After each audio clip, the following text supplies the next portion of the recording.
क्या आप भी रमज़ान के महीने में अपना वज़न कम करना चाहते हैं और ये जानना चाहते हैं कि कौन सी ऐसी डाइट फॉलो की जाए, सहरी और अफ्तारी में क्या चीज़ें इस्तेमाल की जाएं जिनको इस्तेमाल करने से आपका वज़न भी कम हो और आप हेल्दी वे में रमज़ान की मंथ को एंजॉय कर सकें, अपनी इबादत भी अच्छे तरीके से कर सकें। तो आज के इस वीडियो में आपके साथ बहुत ही अच्छे और बेहतरीन अंदाज में तमाम चीज़ें बताने वाली हूँ। आपने गौर से सुनना है और इसको फॉलो करना है। बिस्मिल्लाहिर्रहमानिर्रहीम, अस्सलाम वालेकुम, welcome back to my YouTube channel. I am a consultant dietitian and nutritionist doctor Shamsa Malik. उम्मीद करती हूँ कि आप सब बिल्कुल खैरियत से होंगे और बहुत अच्छे तरीके से अपनी ज़िंदगी गुजार रहे होंगे। जी, तो आज के इस वीडियो में रमज़ान डाइट प्लान आपके साथ शेयर करने वाली हूँ। रमज़ान के महीने में अमूमन ये होता है कि अक्सर लोगों का वज़न 5 से 6 किलो तक बढ़ जाता है।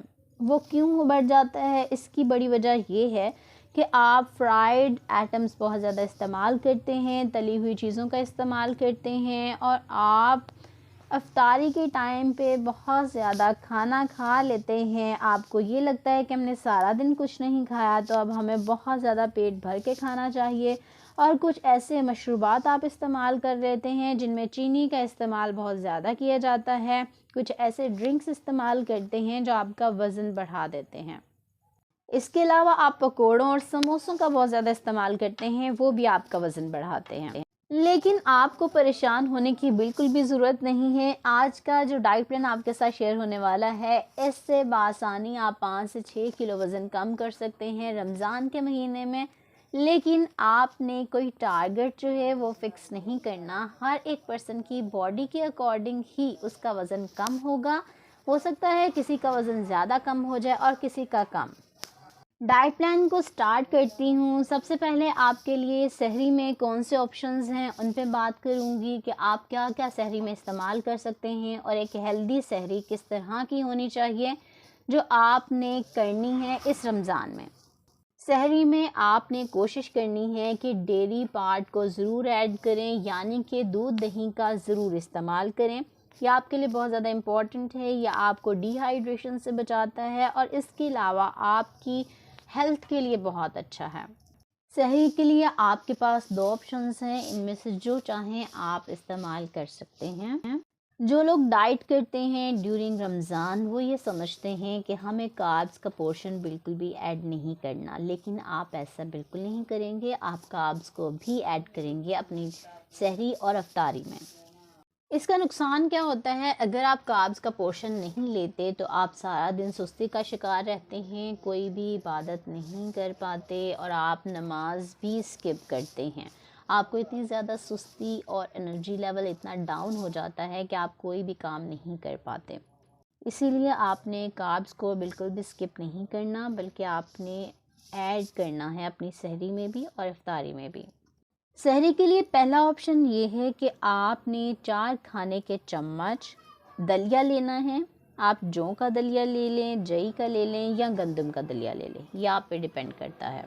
इसको आपने पानी में अच्छे से पका लेना है। जब पानी खुश्क हो जाए तो आपने आग बंद कर देनी है। इसमें आपने 1 कप दूध डालना है बगैर मलाई के।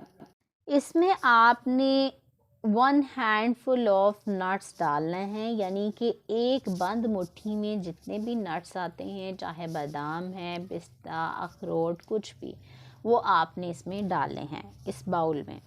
इसके साथ ही आपने इसमें 2 फ्रूट्स ऐड करने हैं कट करके। आप चाहें तो 1 एप्पल इस्तेमाल कर लें और 12 स्ट्रॉबेरीज़ इस्तेमाल कर लें, यानी कि 1 सेब और 12 स्ट्रॉबेरीज़ आप इस्तेमाल कर सकते हैं, जैसे कि मौसम में भी आई हुई हैं और इनमें कार्ब्स भी नहीं होती इतनी ज़्यादा, इसीलिए ये आपके लिए बहुत ही ज़्यादा बेनिफिशियल है। अगर आप शहद डालना चाहते हैं तो फिर आपने 1 फ्रूट शामिल करना है और साथ में आप 1 चाय का चम्मच शहद ऐड कर सकते हैं। ये आपका फुल मील एक तैयार हो गया है, ठीक है। ये आपने लेना है सहरी के टाइम पे। ये बहुत ही हेल्दी आपकी सहरी तैयार हो गई है। आप चाहें तो इसके साथ एक उबला हुआ अंडा भी ले सकते हैं, आप पे डिपेंड करता है। अगर आप लेना चाहते हैं तो आप ले लें। सहरी के टाइम पे आप अपनी वाटर रिक्वायरमेंट को पूरा करना है। जब आप उठते हैं तब आप 1 गिलास पानी पिएं। उसके बाद आप जब सहरी कर रहे होते हैं उसके साथ 1 गिलास पानी पी लें। और आपने थोड़ा थोड़ा करके पानी का इस्तेमाल करना है, यकदम आपने ज़्यादा पानी इस्तेमाल नहीं करना। आप सहरी में 3 गिलास तक पानी इस्तेमाल कर सकते हैं।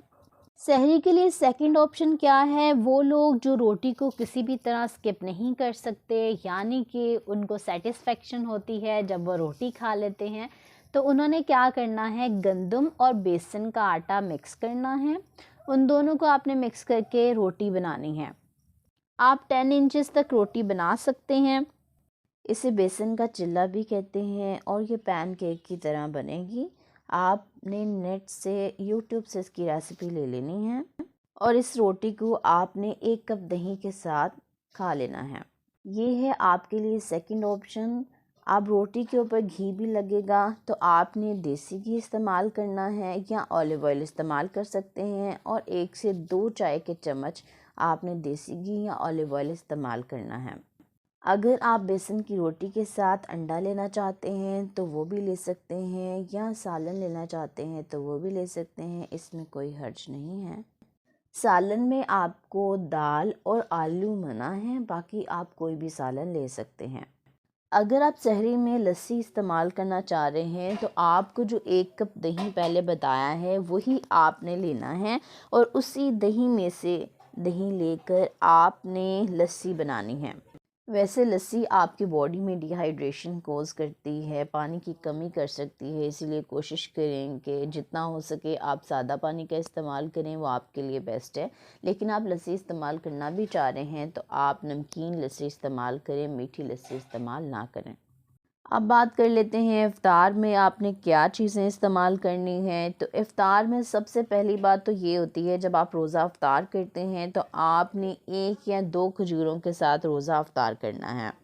और अगर किसी वजह से आप खजूर का इस्तेमाल नहीं कर सकते, खजूर नहीं खा सकते, तो फिर आप नमक के साथ रोज़ा खोल सकते हैं। इफ़्तार में बहुत से मशरूबात बनाए जाते हैं, बहुत सारी ड्रिंक्स बनाई जाती हैं, लेकिन वो आपकी हेल्थ के लिए बिल्कुल भी अच्छी नहीं होती। तो आपने कोशिश क्या करनी है कि फ़्रूट जूस इस्तेमाल कर लें, या फिर आप शेक ले सकते हैं, लेकिन आप फ्रूट स्लश भी इस्तेमाल कर सकते हैं। अब आपने फ्रूट स्लश बनाना किस तरह से है, इसका तरीका बहुत ही आसान है। आपने अगर एक एप्पल लेना है तो उसका छिलका अच्छे से उतार लेना है, लेकिन अगर आप स्ट्रॉबेरीज़ लेने हैं तो आप स्ट्रॉबेरीज़ को वैसे ही ले लेंगे, ठीक है। इसमें आपने काला नमक डालना है और इसको अच्छे से ब्लेंड कर लेना है। आप चाहें तो इसमें पुदीना यानी कि मिंट भी ऐड कर सकते हैं, 3 से 4 पत्ते आप ऐड कर लें। इसके साथ ही आप इसमें स्टीविया, पानी और बर्फ़ ऐड करेंगे और उसको अच्छे से ब्लेंड कर लेंगे, तो वो एक फ्रूट स्लश बन जाएगा। ये आपके लिए उन मशरूबात की निस्बत ज़्यादा अच्छा है जो आप अमूमन इफ्तारी में इस्तेमाल करते हैं या पीते हैं। इसके साथ ही आप दही भल्ले ले सकते हैं, चना चाट ले सकते हैं, लोबिया चाट ले सकते हैं। आपने 1 कप लेनी है, चना चाट ले लें, चाहे तो लोबिया चाट ले लें, चाहे तो दही भल्ले ले लें, और इसको आपने चम्मच से खा लेना है। अगर आलू ऐड किए हैं आपने चना चाट में या लोबिया चाट में, तो कोशिश करनी है कि आलू आप नहीं खाएंगे। ये तीनों ही आपके लिए हेल्दी ऑप्शंस हैं एज़ कम्पेयर टू कि आप पकोड़े खाने लग जाएं। पकोड़े जो हैं वो आपके लिए बिल्कुल भी ठीक नहीं हैं। बहुत ज़्यादा ऑयल में जब आप उनको फ्राई करते हैं तो वो भी अनहेल्दी से हो जाते हैं और आपकी सेहत के लिए भी अच्छे नहीं हैं। अगर आप बेसन का इस्तेमाल करना ही चाह रहे हैं तो आप बेसन की रोटी बनाकर सालन के साथ खा सकते हैं। इफ्तार में आपको आम, केला और अंगूर मना है क्योंकि आप वेट लॉस कर रहे हैं। बाकी आप 1 कप जो है फ्रूट चाट ले सकते हैं बगैर चीनी और जूस के। अब अगर आप डिनर साथ ही करते हैं इफ्तार के, तो तब आप ग्रिल्ड चिकन ले सकते हैं 200 ग्राम तक। लेकिन अगर आप बाद में इफ्तार के बाद डिनर करते हैं तो तब आप ले सकते हैं ग्रिल्ड चिकन, आपने लेने हैं 200 ग्राम। अब आप क्या करते हैं कि आपने जो है इफ्तार के बाद थोड़ा सा कुछ ले लिया, ये सारी चीज़ें थोड़ी थोड़ी ले ली। इसके बाद आप क्या करते हैं कि मगरिब की नमाज़ के बाद ले लेते हैं, या जब डिनर में भी लेते हैं। तो ऐसे आपने नहीं करना। जो चीज़ें आपको बताई हैं आपने इन्हीं को ही इस्तेमाल करना है। चाहे तो आप जो है इफ़्तार के टाइम पे इस्तेमाल कर लें, खा लें, ले चाहें तो आप डिनर में खा सकते हैं। ये जो सारी चीज़ें आपको बताई गई हैं, आप चाहें तो इसको एक साथ ले सकते हैं, यानी कि अगर आप इफ़्तार के साथ ही डिनर करते हैं, चाहें तो आप इनको थोड़ा थोड़ा करके ले लें। रमज़ान में अक्सर क्या होता है कि वॉक हम स्किप कर देते हैं, लेकिन आपने हेल्दी बॉडी को मेंटेन करने के लिए, हेल्दी वेट को मेंटेन करने के लिए वॉक ज़रूर करनी है। आपने सहरी से पहले वॉक कर लें 10 मिनट्स की या 15 मिनट्स की, और इफ्तारी से पहले आप 10 से 15 मिनट की वॉक कर लें। आपने तेज़ तेज़ वॉक नहीं करनी, आपने हल्की फुल्की वॉक करनी है। ये आपके लिए बहुत अच्छी है।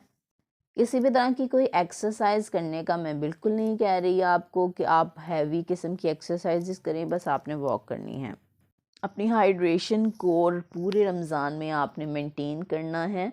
आपने जो अपना पानी की कमी जिसे कहते हैं वो पूरी करनी है, तो आपने इफ़्तार से लेके सहरी तक आपके पास बहुत टाइम होता है, आप उसमें पूरी कर सकते हैं। आपने थोड़ा थोड़ा करके पानी पीना है, एक साथ ही 2-2 3-3 गिलास पानी नहीं पी लेना। आपने कोशिश करनी है कि मीठे मशरूबात का कम से कम इस्तेमाल करें, चाहे आप सहरी में इस्तेमाल करते हैं या इफ्तारी में, क्योंकि ये आपको डिहाइड्रेशन कोज कर। अब आपने एक और काम भी नहीं करना कि जब आपकी सहरी ख़त्म हो रही होती है, अजान होने वाली होती है या हो रही होती है, तो आप पानी के गिलास भर भर के पी रहे होते हैं। ऐसे नहीं करना, वो आपकी बॉडी में बिल्कुल भी नहीं रहता, बल्कि आपकी बॉडी से जो है ना बाहर निकल जाता है। ठीक है, एज अ डायरेटिक के तौर पे काम करता है। तो इसीलिए आपने 3 गिलास पानी जो है आपकी किडनीज भी एक टाइम पे प्रोसेस कर सकती हैं, आपने उतना ही पानी पीना है। अगर ज़्यादा पानी पिएंगे तो फौरी तौर पे आपकी बॉडी से निकल जाएगा, ठीक है, और आपको डिहाइड्रेशन हो सकती है। कोशिश करनी है कि कम से कम तली हुई चीज़ों का आपने इस्तेमाल करना है। आप फ्रूट्स का ज़्यादा इस्तेमाल कर लें, फ्रूट जूसेस का इस्तेमाल कर सकते हैं, और आपको जैसे फ्रूट स्लश बताया है वो इस्तेमाल कर सकते हैं। इसके अलावा हेल्दी ऑप्शंस की तरफ जाया करें। अगर आपका दिल करता है तली हुई चीज़ें खाने को, तो आप ज़्यादा मिकदार में बिल्कुल भी ना लें, कोई 1-2 आप ले सकते हैं। उम्मीद करती हूँ कि आज की ये वीडियो आपको बहुत ही ज़्यादा पसंद आई होगी और आप रमज़ान डाइट प्लान को ज़रूर फॉलो करेंगे और इंशाल्लाह ईद पे अपने ईद ड्रेस में बिल्कुल फिट आएंगे और आप अपनी इबादत भी बहुत ही अच्छे तरीके से पुरसकून अंदाज में कर सकेंगे। अगर आप चैनल पर नए हैं तो मेरे चैनल को सब्सक्राइब कर लें, बेल नोटिफिकेशन को ऑन कर लें और वीडियो को लाइक और शेयर ज़रूर किया करें। अगर आप वज़न कम करने के लिए, वज़न बढ़ाने के लिए, पीसीओएस के लिए, डायबिटीज़ या हाइपरटेंशन में से किसी भी मसले के लिए डाइट प्लान लेना चाहते हैं, तो नीचे दिए गए नंबर पर मुझसे रब्ता कर सकते हैं। डिस्क्रिप्शन में तमाम लिंक्स और नंबर्स मेंशन हैं। इंस्टाग्राम, फेसबुक और लिंक्डइन पर भी आप मुझे फॉलो कर सकते हैं। अगर आपका कोई क्वेश्चन हो तो आप कमेंट बॉक्स में पूछ सकते हैं, या किसी टॉपिक पे आप वीडियो चाहते हैं तो वो भी आप बता सकते हैं। अपना बहुत सारा ख्याल रखें, मुझे दुआ में ज़रूर याद रखें। इंशाल्लाह मिलती हूँ नेक्स्ट वीडियो में एक नए टॉपिक के साथ। तब तक के लिए अल्लाह हाफ़िज़।